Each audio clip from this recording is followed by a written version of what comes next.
sa Dios kay karon makapadayon kita. Karon nga gayon, dalon ko na usab kamo sa pagpamalandong niining hilisgutan. Christ is the only and enough provision for our salvation. Si Kristo mao ang eksakto, enough nga gi-provide sa Dios para sa itong kaluwasan ug siya lamang o wala nay lain. Si Kristo lamang o wala nay lain nga provide sa Ginoo para kanato gi-provide sa amahan aron ang tao maluwas. That's only the Lord Jesus Christ. Christ is the only and enough provision for our salvation. Walay laing pamaagi higala, walay laing alternative, gawas kan Ginoong Hesukristo lamang ug siya lamang ang eksaktong yun, ang sufisyente nga provision para sa makaluwas siya sa tao. He is the only and enough provision for us to be saved. So, alang sa mga nakaangkon ng kaluwasan, si Kristo mao ang tinuod nga nakaluwas kanila. Ug alang sa mga wala pa maluwas, si Kristo mao ang eksakto, enough, o the only nga pamaagi gi-provide sa Dios para maluwas ang kalag ni bisan kinsa. Dinhi sa balaang kasulatan, daghan kaayo mga kabersikuluhan nga ato nga makaplagan nga nagahatag ni ini nga maong pagtudlo. In fact, dinhi sa 1:3:16 nagaingon, "For God so loved the world that He gave His only begotten Son, that whosoever believeth in Him should not perish but have everlasting life." Klaro ang gisulti sa pulong sa Ginoo nga ang amahan tungod sa iyang paghigugma, dakong paghigugma alang sa katawhan, iyang gihatag, gipadala ang iyang bugtong anak aron si bisan kinsa nga mutuo o mutugyan, musalig sa ilang kinabuhi diha kaniya. Ingon siya dinhi, dili sila malaglag kundi makaangkon hinuon sa kinabuhi nga walay katapusan. And amen for that. In fact, gawas pa ni ana si Apostol Pablo nagaingon sa taga Galatians, nagaingon siya, "But when the fullness of time was come, God sent forth His Son, made of a woman, made under the law, to redeem them that were under the law, that we might receive the adoption of sons." So atong klaro makita dinhi, according sa Apostol Pablo, ingon siya, God sent forth His Son based sa iyang pulong, o sumala pa ni Apostol Pablo at the right time. Sumala sa eksakto yun, perfecto nga panahon. Ipadala niya iyang anak o ang purpose aron iyang i-redeem, iyang lukaton ang mga katawhan, iyang katawhan nga nailalom sa sala, o aron ang tao nga mutuog musalig kaniya makaangkon o pagka inadapt ingon nga anak sa Dios. Amo kana siya ato makita igala. Do sa atong kapanahonan karon, ang ato nga ang gospel nga atong ginasangyaw, ang gospel nga atong gitindugan, gibarugan, adunay ginatawag nga mga counterfeit gospel also nga pagkita nato nga gi-introduce sa atong sa kalaban sa Dios o sa mga tao nga against sa pagtulunan sa Ginoo. Ato makita karon nag-introduce silang magdaghan kay mga ways and alternatives for human salvation. Yet, remember, the Lord Jesus Christ is the only reliable than all. Kung daghan magpamaagi nga gitudlo karon sa atong kapanahunan mga tao nga dili loyal diya sa balaang kasulatan, daghan sila mga alternatibong ginatudlo nga ang tao maluwas pinaagi sa lahi nga pamaagi except sa kang Jesus Christ alone. Ato makipakaplagan higala nga kana nga klase nga pagtudlo, pagtulunan usa kana ka counterfeit gospel kung imong tan-aw ni gala. Now, unsa man ang but pasabot kung moingon ta that Christ is the only and enough provision for our salvation. Unsa may buot ingnon ni ana? Para kanimo, para kanako, para kanatong tanan. It means to say, Gala, that salvation based on good works is false.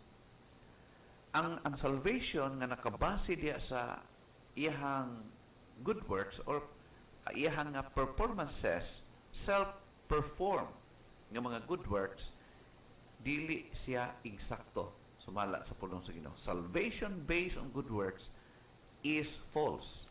I'm not saying nga ang good works is bad or dili siya kailangan para sa tao. Kailangan siya, pero kung about salvation sa kalagigala, wala siya relation. Kung imong tanawon, ang good works nga nakaluwas sa tao mao ang good work ni Jesus Christ. No? Salvation based on good works is false. Tungod kay si Kristo, siya man ang provision para sa salvation sa tao. It means to say nga ang salvation sa kalag sa tao, it's no more based on our good works. Huh? Atong hinamdamon higala nga ang Dios, kung imong tan-awon, nag-demand siya og 100% nga pagkamatarong. God demands 100% righteousness which no human being could comply it. Naghatag ang Dios ni ana nga mong requirement ug mao kana ang 100% nga righteousness which kung honest lang ang tao moingon gud siya, Lord, di nako kaya ang imuhang requirement o ang imong demand, ang imong expectation nga maabot nako ang 100% righteousness. Kung honest ang tao, maingon siya, Lord, dili ko able nga makakomply ni ana. I need your help. I need you to save me. Moingon yun ang tao kung honest siya. Tumala pa sa ingon ni James, ngon siya kay ang naglapas bisan sa usa lamang kasugo sa balaod nakalapas sa tanan. Ingon ana kataas ang standard sa Ginoo. Kung ibase nimo sa abide sa law, ang salvation sa imong kalag, remember nga kailangan ma-perfect nimo. Kay kung siyam lang imong natuman, ang ikapulo na palpaka, ingong pa siya din daw na lapas nimo ang tanan. In fact, din sa 1 John 3:4 nagsulti, ang nakasala naglapas sa balaod sa Dios. Kay ang pagpakasala maoy paglapas sa balaod. So ang atong pagkamalinapason nagpadayag, nagpasabot lamang kita nakalampas gayon sa balaod sa Dios. So that's why kung magbantay ka sa balaod para maluwas sa imong kalag, that's nonsense. Ano man, ang pulong sa Dios nagsulti daan nga wala gyud usa ka nato nga wala nakalapas. Kay kitang tanan nakasala man based sa iyahang pulong. Unsa ingon sa 1 John chapter 1 verse 10, kung naa man gyud mga tao nga mga kanang tag-as o garbo ba, mo insist gyud nga naka-perform sila o sumala sa requirements sa Ginoo. Pero unsa ingon siya dinhi?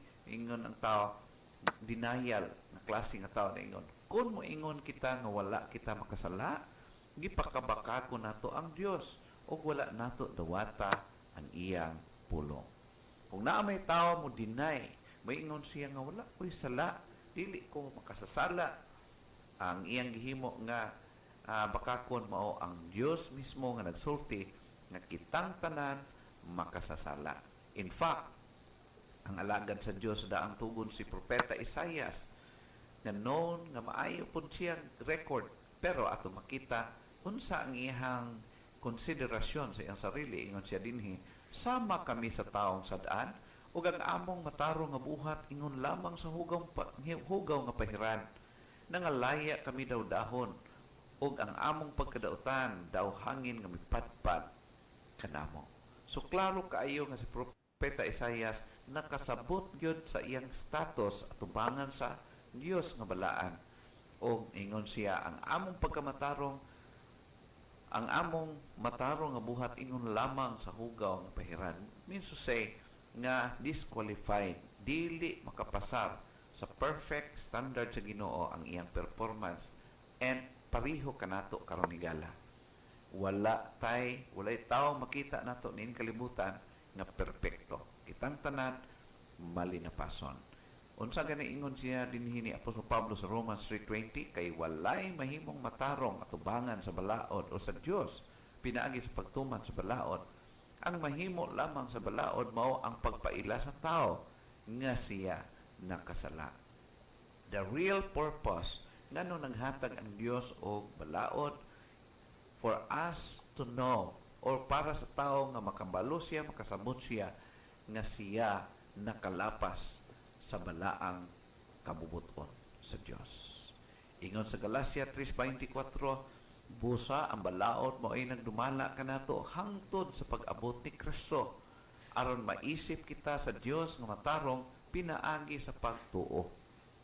No? Sa ato makita nga temporarily ang balaod gihatag sa Dios, nagtabang siya sa tao nga ma-train siya, matudluan siya hangtod yun sa adlaw nga si Kristo ni abot ug naghimo siyang perfect nga sacrifice para nga ang tao makaangkon og kaluwasan. What means Christ is the only and enough provision for our salvation? Ikaduha, it means Christ's sacrifice is the only acceptable to God.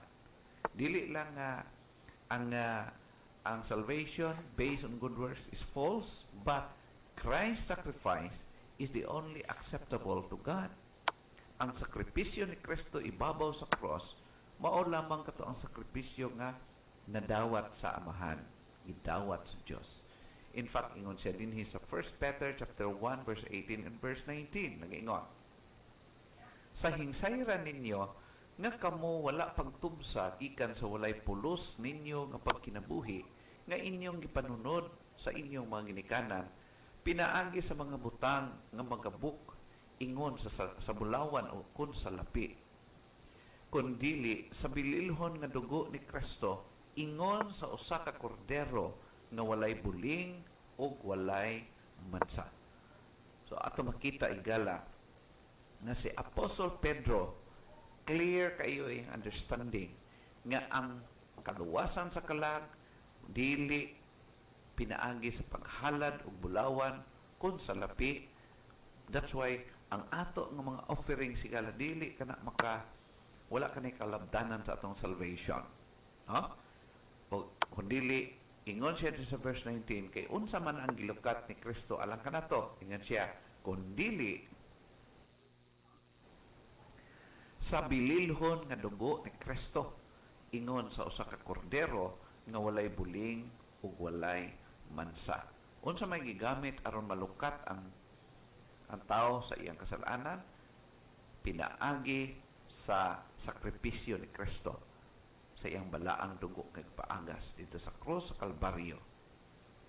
In fact, mao kana ang purpose nganong gipadala sa Amahan si Kristo, nganong nagpakatao si Kristo niining kalimutan na. Ingon sa Mateo 1:21, nag-ingon, manganak siyang lalaki ug nganli siyang Jesus kay luwason niya ang iyang katawhan sa ilang mga sala. Specific, very clear nga purpose nganong si Ginoong Hesukristo nagpakatao niining kalibutan na. Ano man, kay wala ma-fulfill ang demand sa Ginoo nga righteousness dito sa daang tugon sa mga rituales o mga sacrifices nga gihimo in the past. Ingon sa Hebrews 7 verse 18, for on the one hand, a former commandment is set aside because of its weakness and uselessness. In verse 19, for the law made nothing perfect, but the bringing in of a better hope did, by the which we drew nigh unto God. So ato makita nga ang commandments in the Old Testament, mga sacrifices, wala gyud naka-perfect og tao. Kundili adunay ming apot gipadala sa Dios nga mas better. Ingon siya sa verse 5 in Hebrews chapter 10, tungod ni ana sa pagsulod niya sa kalibutan, miingon siya, ang halad nga gasa wala mo pagdawata. Kung dili, giandaman mo ako og usa ka lawas. Very clear. Nga ato makita dinhi nganong nga si Kristo nagpakatao tungod kay ang mga mananap nga gihalad sa daang tugon, ang mga dugo nga ipaagas dito, wala gyud naka-perfect sa tao. Wala nakahinlo sa sala sa tao. That's why nga ang amahan iya gyud mismo gipadala niyang bugtong anak ug giandaman niyang lawas. Ug katong lawas sa mao ang mag-suffer, mao to ang mapatay dito sa ibabaw sa cross, replacement o perfect na sacrifice, instead nga mao ang gihimo sa mga katawhan in the Old Testament. Ingon sa Hebrews 10 verse 9, unya miingon siya, ani karon mianhi ako sa pagbuhat sa imong kabubuton. Gikuha niya ang nahauna aron matukod niya ang ikaduha. Verse 10, apan si Kristo naghalad sa usa ka sakripisyo alang sa mga sala. Usa ka maayong halad hangtod sa kahangturan. Ug unya milingkod siya sa tuo sa Dios. Amen. Si Kristo naghalad og usa ka sakripisyo alang sa mga sala. Usa ka maayong halad hangtod sa kahangturan. Halad nga dili na utro-utrohon. Halad nga kaisa lang. Halad nga nakahimo og perfect, nakakompleto sa requirements sa amahan. In Hebrews chapter 5 verse 9, og sa tapos mahimong hingpit alang kanila nga nagatuban kaniya, nahimo siyang magbubuhat sa kaluwasan nga walay katapusan. Siya mao ang nahimong author sa eternal salvation, nga mao ang tinuod yun o perpekto nga plan sa Ginoo para sa tao. Kung gusto ka makaangkon niining gitawag eternal salvation gala, saligi si Kristo ug itugyan imong kinabuhi kay Kristo, kay siya lamang ang provision, enough provision para sa kaluwasan sa tao. In fact, imong tan-awon, ingon siya din sa John 19 verse 30, when Jesus therefore had received the vinegar, he said, it is finished. And he bowed his head and gave up the ghost. Naka-remember ka igala sa diyang gilansan si Kristo sa cross, nga usa sa gi-utter niya nga pulong dito, mo kining natapos na, or it is finished. Ang saibot pasabot niya ito igala, pagsulti niya, it means to say, it is complete or perfect. Ang plan sa Ginoo para sa kaluwasan sa tao, ang demand sa Dios nga righteousness na kompleto o perfecto kini nga na-perform ni Ginoong Jesus. Ang requirement sa amahan.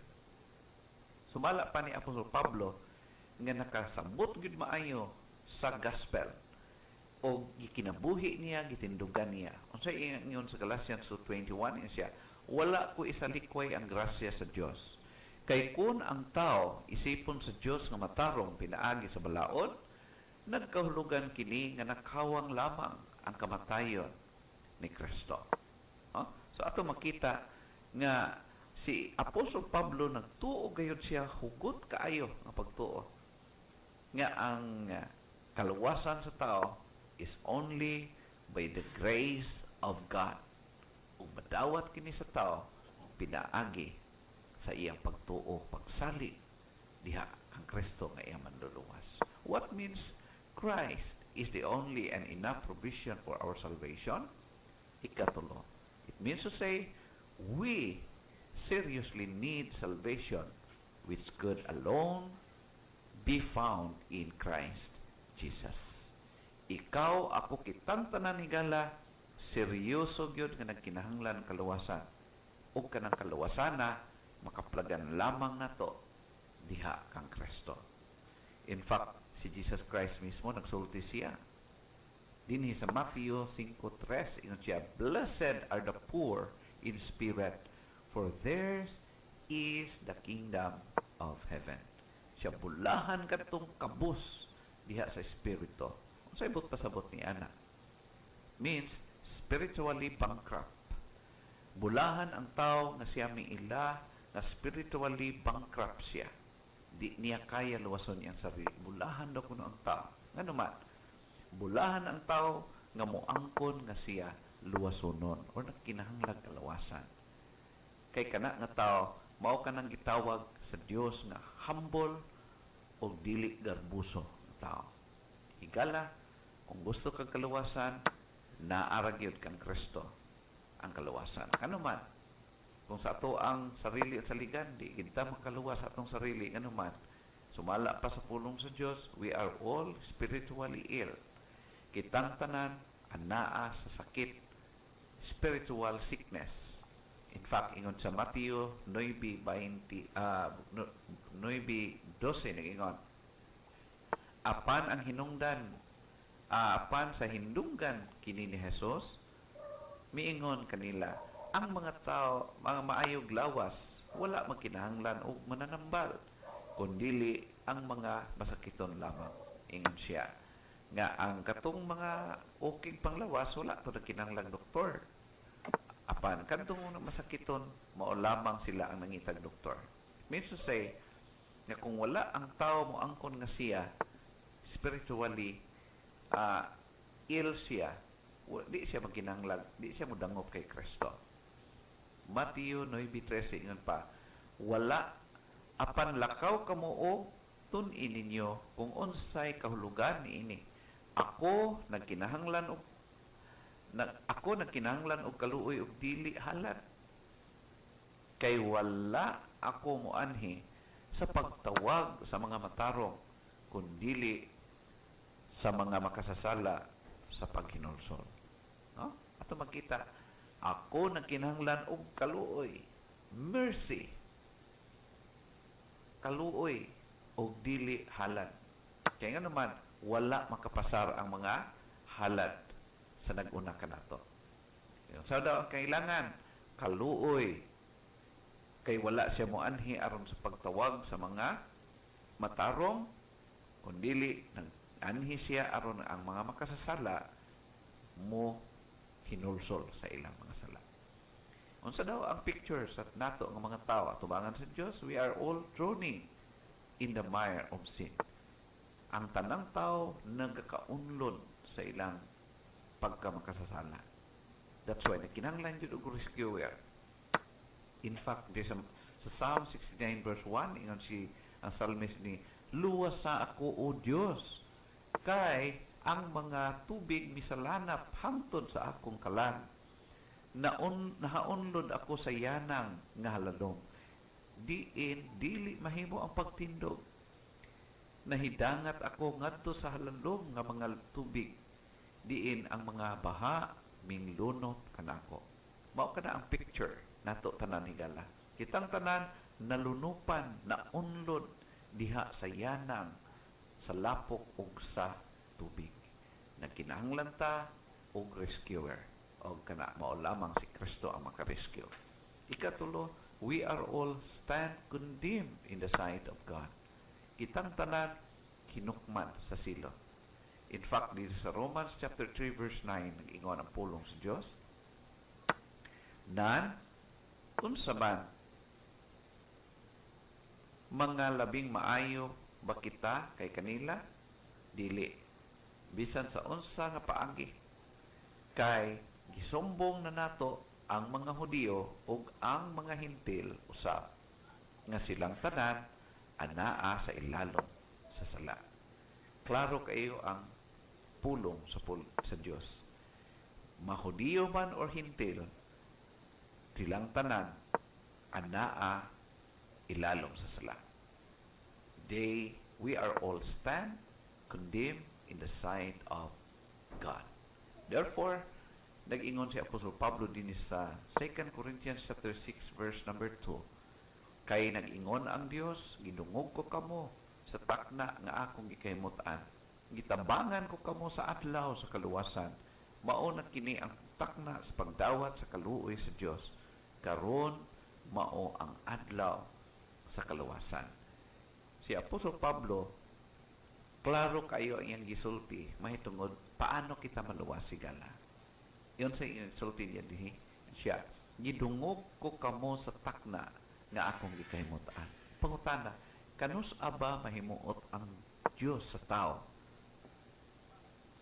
Yung sumala din sa dihang siya maging humble, magpaubos o maghinulsol sa iya mga sala. That's the time nga ang Dios malipay sa tao. Panahon nga siya magpaubos o maghinulsol sa iya mga sala. Another, siya, gitabangan ko kamo sa adlaw sa kaluwasan. The question is, kanus aman ta gitabangan niya sa kaluwasan? Sa atong kalag, kanus aman? Na si dihang siya nagpakamatay para kanimo kanako. No? Sa dihang siya nagpakamatay para kanato. Mao katong panahon nga gitabangan ta niya para sa atong kaluwasan. Siya ang nagluwas kanato. Siya ang nintubos kanato. Last part, ingon siya dinhi, karon mao ang adlaw sa kaluwasan. No? Ingon siya dinhi, mao na kini ang takna sa pagdawat sa kaluoy sa Dios. Karon mao ang takna o adlaw sa kaluwasan. So ibot pasabot dinhi.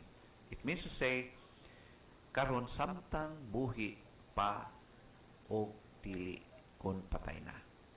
Ha? So ang kaluwasan sa kalag sa tao, kailangan maangkon sa tao, buhi pa siya. Kay kung patay na ang tao, wala na siya chance na makaangkon sa kaluwasan kung wala niya nadawatan kini samtang buhi pa siya. Higala igsuon, mao ka na ang gisulti sa pulong sa Dios. In fact, dinhi sa Hebrews 2:3 nag-ingon, nan unsaon manato sa paglikay sa silot kun dili ita magtagad niining dakong kaluwasan. Ang Ginoo mismo maoy unang nagbutyag sa maong kaluwasan ug ang nakadungog kaniya nagmatuod kanato niini. So, klaro kayo. Ingon siya, paano man nato malikayan ang consequence, ang silot sa atong sala kung dili ita magtagad niining dakong kaluwasan. Unsa ni nga kaluwasan? Kadtong gi-offer ni Kristo nga iyang gitubos ikaw ako para maligtas ta. Dili nato madawat ang consequence sa atong sala kay si Kristo ang nidawat niini para kanato. Christ is the only and enough provision for our salvation. Higala, hinumdumo na to. Walay laing paagi nga maluwas ang kalag sa tao. It's only the Lord Jesus Christ. He alone. He is the only and enough provision for our salvation. Kung ikaw higala nakaangkon ng kaluwasan, remember, ang imong pamilya, ang imong mga mahal sa kinabuhi, nagkinahanglan usab o kaluwasan. So, ayaw idalo kini nga gospel, ipasa o ipapaminaw kanila. Salamat higala sa inyong pagpaminaw, mag-aampo kita. Amahan, Diyos nga langit nun, salamat sa imong pulong. I-bless ang tanan na minaw karon. In Jesus' name. Amen.